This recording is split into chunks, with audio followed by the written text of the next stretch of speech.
नमस्कार दोस्तों, welcome back. दोस्तों, आपको मालूम है कि जो विपक्ष है वो अभी तक अपनी जो सीटें हैं उसके ऊपर कौन से उम्मीदवार को खड़ा करना है, बल्कि उम्मीदवार भी कहां से लेकर आने हैं वो भी डिसाइड नहीं कर पा रहा। अब आपको मालूम है, ओहो ओ वसी वो हैदराबाद में बुर्का डाल के अपने घर पे बैठा हुआ है जब से वो एक लेडी हमने जो कि दबंग है उसका अनाउंसमेंट किया है मोदी जी ने। उस लेडी को खुद नहीं पता था कि भाई वो लता जी को कि वो यहाँ पर लोकसभा में लड़ने वाली हैं, ना तो बीजेपी की मेंबर हैं, कुछ भी नहीं है। उसे वहां पे खड़ा कर दिया और ओवैसी एक अननोन लेडी से डर के बुर्का डाल के घर में बैठा हुआ है। और यूपी के इलेक्शंस के अंदर एक भी उम्मीदवार अभी तक डिक्लेयर नहीं करने किया है उसने। उसकी लेटेस्ट वीडियो आई कि वो जिम कर रहा है कि मैं पूरा शक्ति से मुकाबला करूंगा। अरे भाई, ये सनातन की शक्ति है। अभी तो एक शक्ति लेडी आई है सामने और तेरा बुरके में से बाहर निकलना ही मुश्किल हुआ पड़ा है। दूसरी तरफ मोदी जी हैं, उन्होंने मई 15 की मीटिंग भी फिक्स कर ली, यानी कि 4 मई को अपने इलेक्शंस को जीतने के बाद 15 मई को कौन सी मीटिंग्स करनी है वो फिक्स कर ली हैं। और यूएई का जो प्रेसिडेंट है उनके साथ पहली मीटिंग होने वाली है। आप सोच सकते हैं डिफरेंस कितना है।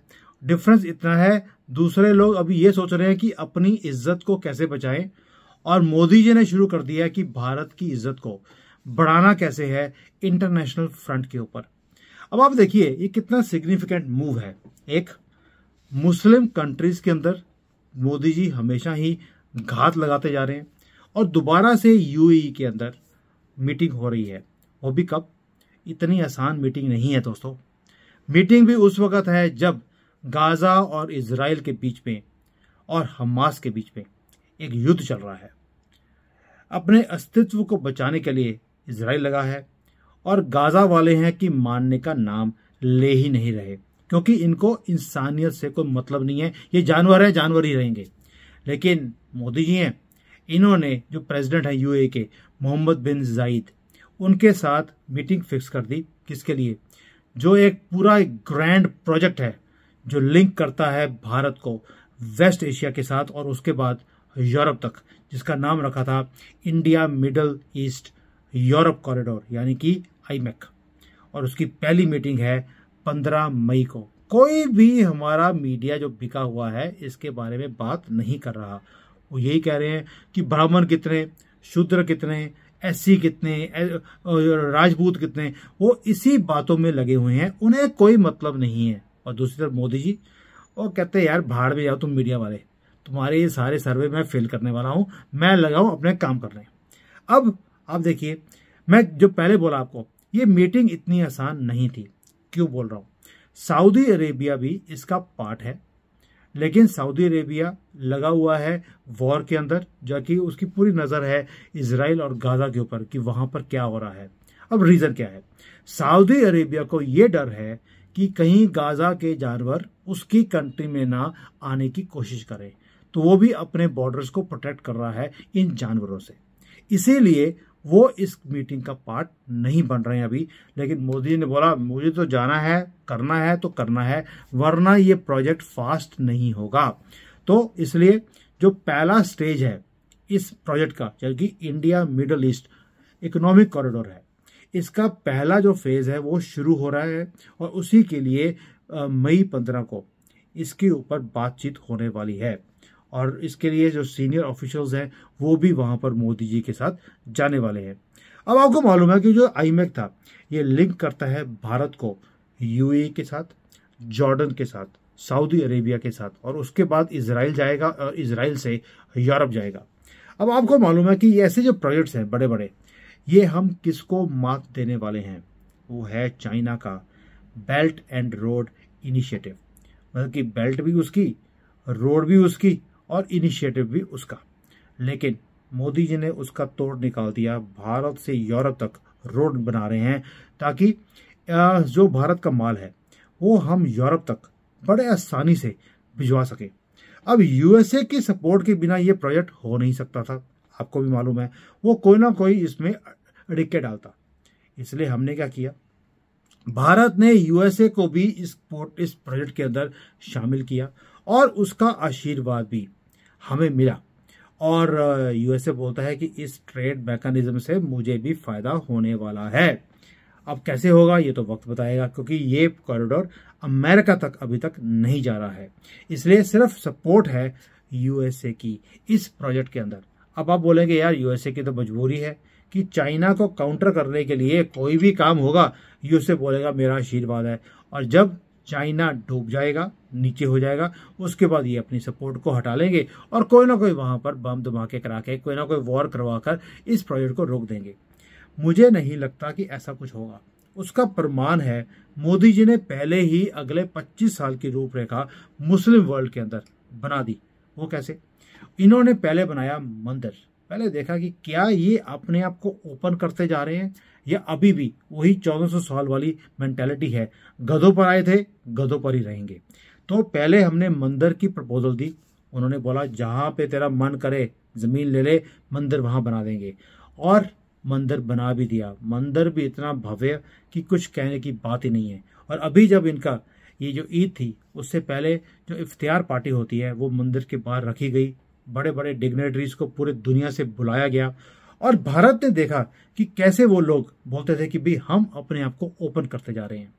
अगर मोहम्मद बिन सलमान की बात करें, सऊदी अरेबिया के जो प्रिंस हैं, वो भी अपनी इकोनॉमी को खोलते जा रहे हैं, विमेन को राइट्स दे दिए। भाई जो पागलपन था 1000 साल का, और उसने तो ये भी बोल दिया कि कुरान में कोई गलतियां हैं जो हमें रिविजिट करने की जरूरत है। ये कौन बोल रहा है? गढ़ है इस्लाम का, वो खुद बोल रहा है इसमें कुछ गलतियां मुझे समझ आती हैं जिसे ठीक करना जरूरी है। उसने भी मदरसों को पैसे देने बंद कर दिए कि ये पागलपन एक दिन मुझे ही डसेगा, इस पागलपन को बंद करना पड़ेगा। जब मोदी जी ने ये देखा कि ये भी ट्रांसफॉर्म कर रहे हैं, इसलिए अगर अमेरिका चाहेगा भी तो भी कोई प्रॉब्लम इसके ऊपर क्रिएट नहीं कर सकेंगे। ये तो होगी हिस्ट्री, और 15 मई को क्या होने वाला है। अब आप देखिए जो ये मीटिंग है, ये पहले राउंड की मीटिंग है जो फाइनलाइज हुई है मोदी जी की प्रेसिडेंट ऑफ यूएई के साथ। और इसमें क्या कुछ होगा, यहां पर वो बातें करेंगे कि यार जो माल है वो आप भारत से लेके वहां पे आएंगे और क्या कर सकते हैं। भारत ने ऑलरेडी एक प्रपोजल दे दिया जो साउथ ईस्ट एशिया की कंट्रीज हैं, जैसे सिंगापुर है, मलेशिया है, इवन वियतनाम है, फिलीपींस है, इन सबको बोल दिया आप अपना माल बनाकर हमारे भारत में पोर्ट पे भेज दीजिए, हम आपका माल यूरोप तक भेज देंगे। यानी कि हम सिर्फ माल अपना ही नहीं भेजने वाले, हम साउथ ईस्ट एशिया वालों को भी अपने साथ जोड़ दिया। इससे 2 काम हो गए। एक तो हमारा जो प्रोजेक्ट है, जो रेल लाइन जानी है, इसके ऊपर सारा माल जाना है, इसकी वायबिलिटी पहले दिन से ही आ जाएगी। वो क्यों? वो इसलिए क्योंकि हम अपना ही माल नहीं, साउथ ईस्ट एशिया का माल भी भेजेंगे और उसमें किराया भी कमाएंगे। तो कोई भी प्रोजेक्ट होता है उसकी वायबिलिटी तभी आती है जब आपके पास, जिसको बोलते हैं कस्टमर हो। कस्टमर, हमने माल जिससे खरीदना है वो भी फिक्स कर लिया, जिसको बेचना है वो भी फिक्स कर लिया, बीच में रास्ता बनाना है, उसके ऊपर नींव पत्थर रखने के लिए 15 मई को मोदी जी जाने वाले हैं। अब इससे क्या होगा? इससे ये होगा, एक तो साउथ ईस्ट एशिया की कंट्रीज हमारे साथ जुड़ जाएंगी, भारत एक हब बन जाएगा ट्रेड का। जैसे पहले दुबई था, हांगकांग था, अब भारत इस रूट के साथ भारत एक हब बनने वाला है बिजनेस का, ट्रांजिशन पॉइंट जिसको बोलते हैं। और उसकी कमाई कितनी होती है आप सोच के देखिए। हांगकांग में कुछ भी मैन्युफैक्चर नहीं होता, दुबई में भी कुछ मैन्युफैक्चर नहीं होता, सिर्फ ट्रेडिंग होती है। अब हम भी सिर्फ ट्रेडिंग से ही इतना पैसा कमा सकते हैं कि हम अपने भारत में वही पैसा भारत की डेवलपमेंट में हम लगा सकते हैं।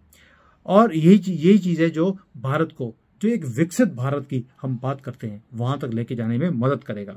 और भाई दुबई है, हांगकांग है, वो भी विकसित हो गए, सिंगापुर भी एक हब था, वो भी विकसित हो गया ट्रेडिंग कर कर। छोटी छोटी कंट्रीज हैं लेकिन सिर्फ माल को ट्रांजिट करने में पैसे कमा लिए। वही विजन मोदी जी की भी है। आप सोच के देखिए कि जो हमारा यूएई के साथ ट्रेड है आज की डेट में, वो $85 बिलियन तक पहुंच गया है। हम यूएई को माल ज्यादा एक्सपोर्ट करते हैं, इंपोर्ट हम कम करते हैं। दैट मीन्स जो 85 बिलियन है ये $100 बिलियन को क्रॉस करने वाला है अगले 1 या 2 सालों में, और वो भी टारगेट में है कि हमने इंक्रीज करना है। अब जैसे यूएई के साथ है वैसे ही सऊदी अरेबिया को भी लगता है कि मुझे भी अमेरिका यूरोप के ऊपर डिपेंडेंसी कम करने के साथ भारत के साथ रिलेशंस को और स्ट्रांग करना पड़ेगा। हमारे ऑलरेडी रिलेशंस सऊदी अरेबिया के साथ बहुत ज़्यादा स्ट्रांग है, ये आपने देखा भी होगा। अब आप देखिए, जब ये सारा कॉरिडोर बन जाएगा, होगा क्या? ट्रेड इंक्रीज होगा, शिपिंग जो कॉमर्स होती है वो इंक्रीज होगा, दोनों साइड के जो बॉर्डर के डिस्प्यूट्स होते हैं या प्रोटोकॉल्स होते हैं वो भी सारे मैच किए जाएंगे। एक प्लेटफॉर्म के ऊपर हम आने वाले हैं। यानी कि हिंदू मुसलमान का जो स्यापा कांग्रेस ने हमेशा लगा के रखा, हमें कभी भी मिडिल ईस्ट के कंट्रीज के साथ जुड़ने ही नहीं दिया, मोदी जी ने घात लगा दी, वो दीवार को ही तोड़कर फेंक दिया दोस्तों, जो कांग्रेस ने बहुत पक्के तौर पर बनाई थी और पाकिस्तान उस दीवार का यूज करता था। और हम क्या कर रहे हैं? और भाई इंडियन पोर्ट जो है, मुंद्रा पोर्ट जिसको बोलते हैं, मुंद्रा पोर्ट, वहां से हम माल को लेके जाएंगे यूए की जो एक पोर्ट है फुजारिया पोर्ट, वहां से वो जाएगा डेस्टिनेशन आखिरी जो है यूरोप की और इवन अमेरिका तक भी ये माल को लेके जाया जाएगा। और इसीलिए जो ये सऊदी अरेबिया है ये फंसा हुआ है, कोई बात नहीं, ये भी निकल जाएगा। और जब उसको पता लगेगा कि भैया यूएई तो ले गया लीड, मैं रह गया पीछे, तो अपना भागता भागता वो भी पहुंचेगा, ये मेरा पूर्ण विश्वास है। और आप सोच के देखिए ये प्रोजेक्ट भी कितना कमाल का है। भी चाइना भी सोच नहीं सका, हम क्या कर रहे हैं? चाइना तो बाई रोड लेके जाता है, हम बाई सी पहले भारत से यूएई तक लेके जाएंगे, वहां से जो कंटेनर हैं वो जॉर्डन से होते हुए सऊदी अरेबिया जाएंगे रेल के ऊपर, वहां से वो हाइफा पोर्ट जो इजराइल का है वहां जाएगा, उसके बाद वो जाएगा यूरोप के नेपल्स में या मार्शलीज में। तो ये पूरा प्रोजेक्ट हो गया जिससे हम यूरोप के अंदर घात लगा सकते हैं। पूरा यूरोप और सेंट्रल एशिया हमारे कब्जे में आएगा when it comes to trade. और दोस्तों, जीदे कर पैसे जिसको बोलते हैं, जीदे कर दाने उसके कमले भी सियाने, वो वाला हाल भारत के साथ होने वाला है, क्योंकि इससे भारत की तरक्की निश्चित तौर पर होने वाली है। इसके साथ साथ आपको लगता है कि हम इतनी आसानी से छोड़ देंगे? नहीं हो सकता। मोदी जी ने एक और मीटिंग फिक्स कर ली है, किसकी? क्योंकि मोदी जी को मालूम है कि इस प्रोजेक्ट को रोकने के लिए चाइना हो, कोई और कंट्रीज हो, वो पूरी कोशिश करेंगी। इसलिए जो अमेरिका का नेशनल सिक्योरिटी एडवाइजर है जेक सुलेवान, वो भी भारत में आ रहा है। किससे मीटिंग करने के लिए? हमारे जेम्स बॉन्ड अजीत डोवल जी के साथ। और वो मीटिंग बहुत अहम होगी 15 मई की मीटिंग से पहले, कि पहले ही वो सारे खड्डों को भर दिया जाएगा कि जो भी रास्ते में आएगा हमारे प्रोजेक्ट को रोकने के लिए, उसको मुंह तोड़ जवाब देंगे भारत भी और अमेरिका भी मिलकर। तो दोस्तों, ये जो कॉरिडोर है ये कंसीव कैसे किया था ये भी आपको पता होना चाहिए। ये कार्ड थी, ये जिसको बोलते हैं दिमाग था, पीएम मोदी का और मोहम्मद बिन सलमान का।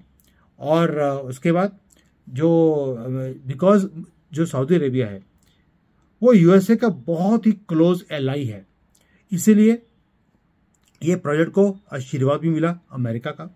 और सऊदी अरेबिया ने पूरा पुश किया इस प्रोजेक्ट को इजराइल तक भी। सऊदी अरेबिया इजराइल तक इस प्रोजेक्ट को लेके जाने के लिए खुद पैरवी कर रहा है, और ये इजराइल से यूरोप कोई प्रॉब्लम ही नहीं है।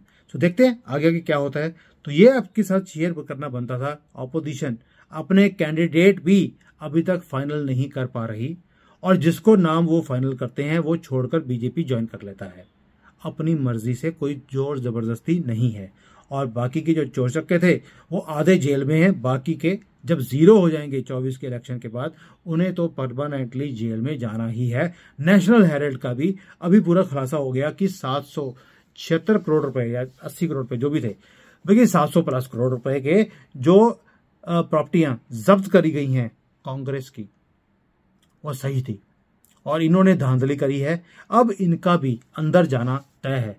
ओ भाई, शराब घोटाले वाला नहीं बचा, ये तो वैसी जमांदरू शराबी हैं, ये कहाँ बचा देंगे हम लोग। सनातनी हैं, शराबियों को छोड़ने वाले नहीं हैं।